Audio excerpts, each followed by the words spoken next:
телеканала «Итоги дня», в студии Надежда Саханская. Здравствуйте. В начале выпуска об основных темах.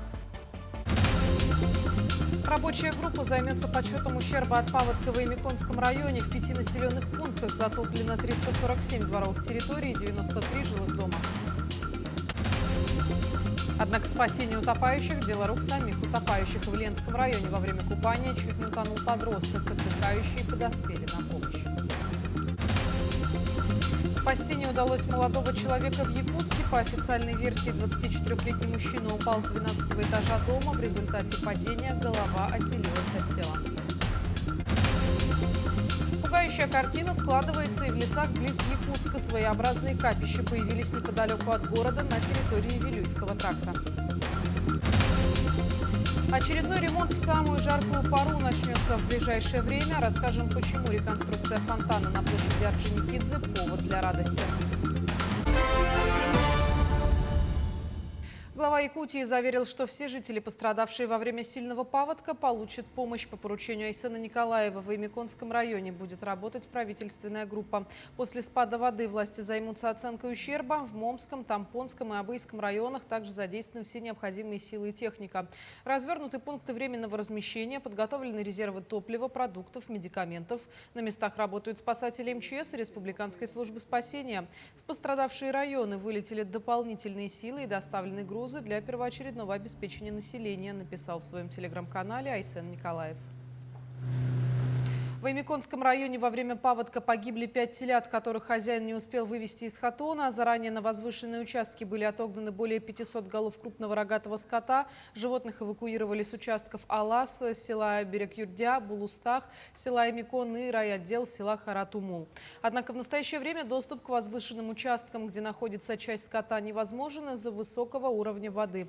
На месте работают спасатели, МЧС и местные жители, которые не остались в стороне от общей проблемы. Местное население мобилизовалась и действует в условиях паводковой ситуации. Другая картина на юго-западе республики. В Ленске на озере Долгом во время купания чуть не утонул подросток. Беды удалось избежать благодаря отдыхающим рядом его товарищам, которые подоспели на помощь. Серафим Астафьев и Сергей Нечаев в этот день отдыхали на берегу озера Долгое. Это излюбленное место подростков. Вода здесь теплая, дно не каменистое, но довольно много подводных сюрпризов, ямы и воронки. Компанию, в которой отдыхал пострадавший, Серафим и Сергей заметили сразу. Ребята купались, катались на лодках. После двое решили переплыть на другую сторону озера. На одну сторону хватило сил, на вторую одного подростка не хватило сил переплыть. Все, мы увидели то, что он начинает уже потихонечку ослабевать. Вот, все, стояли, смотрели, думали, он доплывет. Вот и все, ну, поняли то, что он окончательно уже потерял силы. Не раздумывая, Серафим с другом прыгнули в воду и поплыли навстречу утопающему. Добравшись до него, взяли парня под руки и направились к берегу. Богдан начал залазить к Серафиму на спину. Ну, я его просил, типа, перевернись на спину, мы тебя так дотащим. Он начал залезать к Серафиму на спину и топить его. Потом парни поплыли вперед, я начал его толкать в ноги. Он потому что в размашку греб, ну, держался на месте, просто вперед не двигался. Я начал его толкать в ноги. Оказалось, что пострадавший не так давно научился плавать, не рассчитал силы и чуть не утонул. Благодаря Серафиму и Сергею, подоспевшим на помощь вовремя, трагедии удалось избежать. Светлана Балеева, Виталий Андреев, Пенза. Подходит к концу первый этап стажировки участников кадровой программы «Якутия. Земля героев». У Николая Соловьева наставником стал министр по делам гражданской обороны и обеспечению жизнедеятельности населения Дмитрий Лепчиков. За 3 недели в министерстве Николай узнал много нового о работе. Погрузился в те аспекты, которые обычно скрыты от всеобщего обозрения. Деятельность министерства очень разнообразна. Помимо прочего, специалисты занимаются вопросами дополнительного снабжения бойцов на специальной военной операции и организацией жизнедеятельности беженцев, которые приехали в республику из Донецкой и Луганской народных республик. Сегодня значимость гражданской обороны она очень увеличена, функций очень много добавилось, полномочий очень много добавилось, и значимость такого дела, да, я думаю, что благодаря Дмитрию Николаевичу вот это все реализовывается. На сегодняшний день мы все прекрасно знаем, что у нас затопило Аймяконский район. На сегодняшний день наше министерство министерство там тоже непосредственно этим занимается. За 6 месяцев этого года на территории региона зарегистрировано 6918 преступлений. Рост преступности отмечен на территории 18 городов и районов республики, наибольших в городах Якутск, Нерюнгри, Мирный, а также в Вилюйском, Мегино-Кангаласском и Нюрбинском районах. Снижение уровня преступности зарегистрировано в 16 муниципальных образованиях, зарегистрировано в регионе 44 убийства с покушениями, снижение составило 25,4%. Зарегистрировано в регионе 6918 преступлений, в том числе выявлено около 400 преступлений экономической направленности. Пресечено свыше 570 преступлений в сфере незаконного оборота наркотиков. Отменено прокурорами более 6,5 тысяч незаконных постановлений об отказе в возбуждении уголовного дела. По требованиям прокуроров возбуждено 956 уголовных дел. Вскрыто 154 коррупционных преступления, 375 лиц, нарушивших антикоррупционные запреты, привлечены к дисциплинарной ответственности, в том числе 10 уволено в связи с утратой доверия. В целях возмещения причиненного актами коррупции ущерба заявлены прокурорами иски на сумму свыше 28 миллионов рублей. 16 июля в одном из дворов Якутска было обнаружено тело мужчины. Голова 24-летнего молодого человека была отделена от туловища. О происшествии сообщили очевидцы, местные жители. На данный момент ведется следствие, выясняются обстоятельства и причины смерти. Проводится судебно-медицинская экспертиза. Следственным отделом по городу Якутску Следственного управления Следственного комитета России по Республике Саха-Якутия проводится процессуальная проверка по факту обнаружения тела 24-летнего мужчины в районе дома номер 38 по улице Петровского. В настоящее время следователь устанавливает причины и обстоятельства произошедшего. Жители Якутска сняли на видео места ритуальных жертвоприношений. Своеобразные капища появились неподалеку от города на территории Вилюйского тракта. Тут же в сети начали выдвигать предположение, что за обряды могли там проводиться. То ли сатанисты постарались, то ли охотники. В ситуации разбиралась Саргалана Неустроева. Говорят, в этом году уродилось особенно большое количество грибов, поэтому неудивительно, что в леса неподалеку от Якутска хлынули любители тихой охоты. Особенно излюбленным местом является лес по Вилюйскому тракту. И, как выяснилось, не только у грибников. Представьте, идете по просеке тут и там, выглядывая грибные шляпки. И тут резко в нос ударяет запах, весьма характерный. А исходит он от очень жуткой инсталляции. Как раз с таким на неделе столкнулся некий мужчина. Соответствующее видео очевидец опубликовал в сети. По его словам, искал грибы на 27-м километре Вилюйского тракта. Находка, правда, оказалась совсем другого толка. Ищем грибы, а находим место. Не знаю, что-то сатанистов слишком много стало. Коза подвешенная. Практически идентичное капище в эти дни нашла и другая семья грибников. Там же по 27-му километру тракта на просеке лежали связанные останки небольшого животного.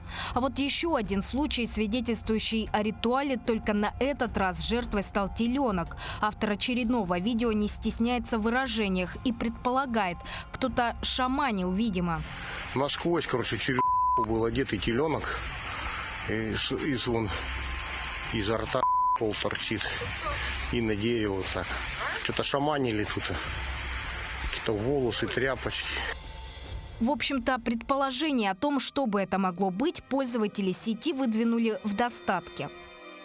Да мясо на шашлык пустили, наверное, или на шаурму. Да что вы придумываете? Какой ритуал? Просто украли и съели. Специально так оставили и теперь сидят и смеются над вами. Это браконьеры не смогли унести вторую добычу. Это не ритуальное, а для того, чтобы хищники не забрали дичь после охоты. Ну или украли у какого-нибудь соседа козу, чтобы потом разделить на куш.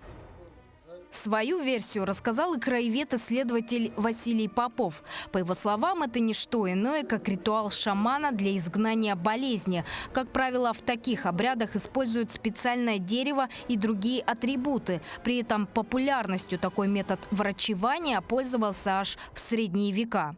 Позднее Средневековье, даже в XIX веке, даже до начала XX века, то есть до становления советской власти, шаман практиковал обряд жертвоприношения.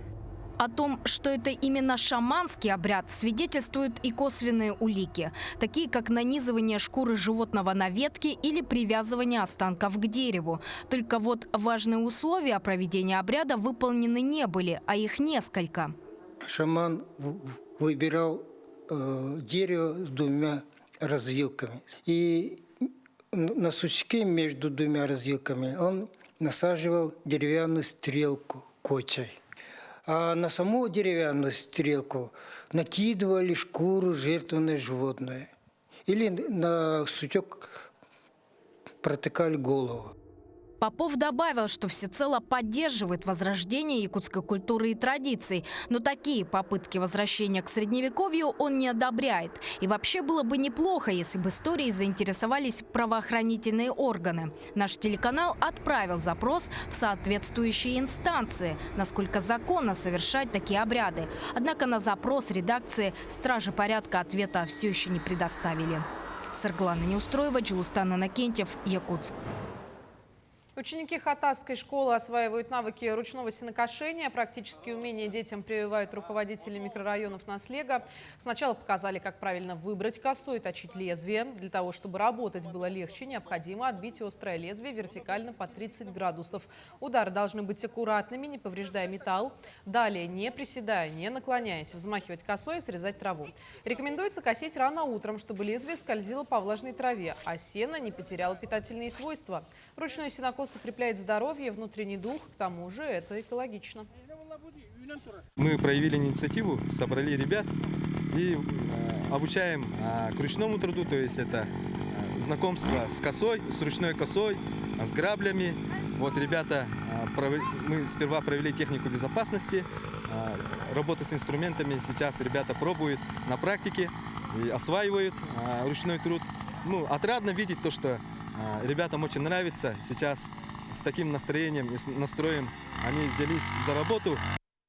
Стоимость платного обучения в российских технических университетах выросла по сравнению с прошлым годом от 4 до 26% в связи с ростом затрат на обучение и уровнем инфляции. Самым популярным направлением у абитуриентов остается IT, однако в некоторых вузах вырос интерес к инженерным специальностям. Замглавы Миноборнауки России Андрей Мельчук заявил, что стоимость обучения по программам высшего образования в России должно контролировать министерство. Сейчас же повышение цен на образовательные услуги контролируют учредители вузов. 17 дворовых территорий благоустроят в Якутии в этом году. Проект охватит такие муниципалитеты, как Якутск, Нерюнгри, Вилюйск, а также сельские поселения в Мегино-Кангаласском и Намском районах. Общий объем финансирования составит 112 миллионов рублей. Также работы пройдут в городе Вилюйске, селе Майя Мегино-Кангаласского улуса и в Ленском Наслеге Намского района. А с середины июля фонтан на площади Орджоникидзе закрыт на ремонт. Это огорчило многих горожан, ведь водные забавы доступны якутянам всего 3 коротких летних месяца в году. Почему ремонт фонтана повод радоваться, а не грустить, расскажет Эржена Гармаева. Третий день на площади Орджоникидзе, а если быть точнее, под ней идут работы. Специалисты успели снять старые, вышедшие из строя насосы. В следующие 2 месяца все инженерные коммуникации ждет глобальное обновление. Основной задачей у нас стоит замена насосного оборудования, замена электрокабеля, замена всех трубопроводов, замена всех форсунок. В последние годы новостные ресурсы пестрили сообщениями о проблемах с фонтаном. Все потому, что капитальный ремонт не проводился целых 23 года с момента его установки. Удручал напор воды, сгорел электросиловой кабель, из-за чего провод теперь некрасиво тянется поверху, хотя он должен быть спрятан под землей. Подрядчик обязуется исправить все недочеты, в том числе преобразить наружную конструкцию. В рамках косметического ремонта у нас будет заменен гранитные плитки частично, не полностью, и восстановлены старые граниты. Если я спрошу, где я нахожусь, то вы, конечно, ответите на Оржанке. Вот фонтан, вот памятник Платону Аюнскому. А в прошлом веке горожане бы сказали, что я на площади Ленина. Свое современное название в честь революционера, советского партийного деятеля Григория Орджоникидзе площадь получила только в 1957 году. А нынешний облик это место приобрело и того позже. Своим преображением площадь Орджоникидзе обязана Саха-театру. С переездом актерской труппы в новое здание в 1999 году для городских властей стало очевидно, что в реконструкции нуждается и рядом находящаяся площадь. А к тому времени, когда мы начали проектировать, площадь была вот в таком круговом движении. И вот, чтобы обезопасить как бы жителей, посетителей театра и так далее, у нас пришла идея, и мы запроектировали вот такую площадь, чтобы она в этом виде как раз сегодня, в настоящее время, существует. А фонтан, который был предусмотрен проектом, удалось возвести только в 2002 году. Водный комплекс подле Национального театра вдохновлен родной культурой, иначе и быть не могло. В центре композиции архитектор Иван Андросов решил поставить любимый цветок народа Саха – сардану, окруженную черными бриллиантами. Жизнь, радость, любовь, прекрасное утро. Вот и все, как угодно можно по-философски подойти к этому цветку. Ну и наша национальная гордость с чем связана. Всякие много песен, разных народных сказаний по этому цветку. Бетонную сардану не оставят без внимания. Ее почистят и покрасят. В общем, вернут первоначальный вид. Капитальный ремонт планируют закончить к сентябрю, а пробный запуск фонтана ожидается 30 августа. Эржена Гармаева, Семен Семенов, Якутск. В Якутске стартовал второй республиканский форум «Сохраним семью для ребенка». Наблюдается устойчивое снижение числа детей-сирот на 23% за последние 5 лет, что составляет 3453 ребенка на начало года. В рамках указа главы республики поставлена задача сократить число детей-сирот, проживающих в учреждениях, в 3 раза к 2028 году, что требует усиления использования семьесберегающих технологий. Участники форума обсудят вопросы реабилитации зависимых родителей, сопровождения нуждающихся семей и защиты прав детей. В частности, мне очень понравилось, как работает ваша организация с алкозависимыми семьями, потому что у нас немножко не хватало, наверное, компетенции. Сейчас мы решили, что мы будем работать с алкозависимыми семьями, мы учимся, и вот ваш центр тоже это очень интересно. Вчера представляли, как они работают. Очень замечательно, и хочется с ними быть всегда на связи, делиться и использовать то, что применяют они. Десятки фотографий украсили историко-производственный музей Алроса к 70-летию Мирного. Со снимков на посетителей выставки глядят те, кто стоял у истоков города и алмазодобывающей промышленности. Подробности в сюжете.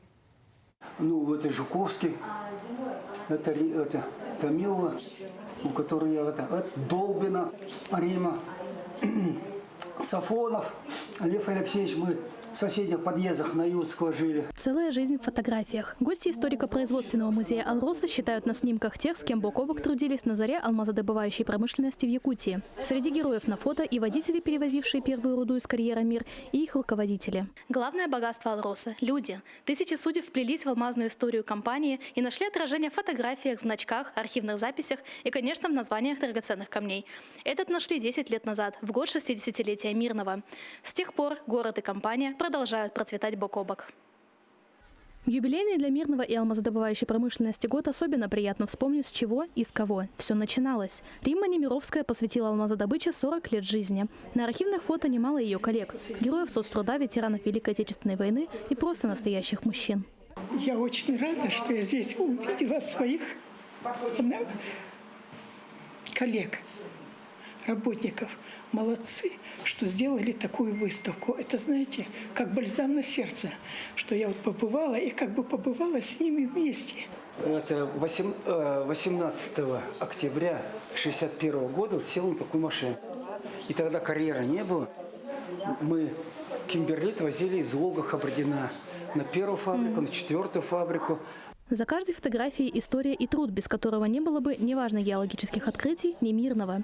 С их сбором помогли десятки неравнодушных жителей. Архивные фотографии, которые здесь представлены, они собирались десятилетиями. Кто-то приносил, скажем так, просто в музей. А можно вам просто сдать фотографии, потому что они хранят свою историю.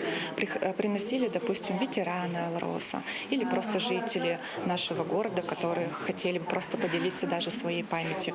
Фотографии с историей ждут посетителей историко-производственного музея «Алроса» до 20 июля. В честь юбилея мирного вход в музей бесплатный. А память о тех, кто подарил участку непроходимой тайги новую жизнь и создал на его месте процветающий город, бесценна. Анна Ильчук, Сергей Коротких, медиакомпания «Алмазный край».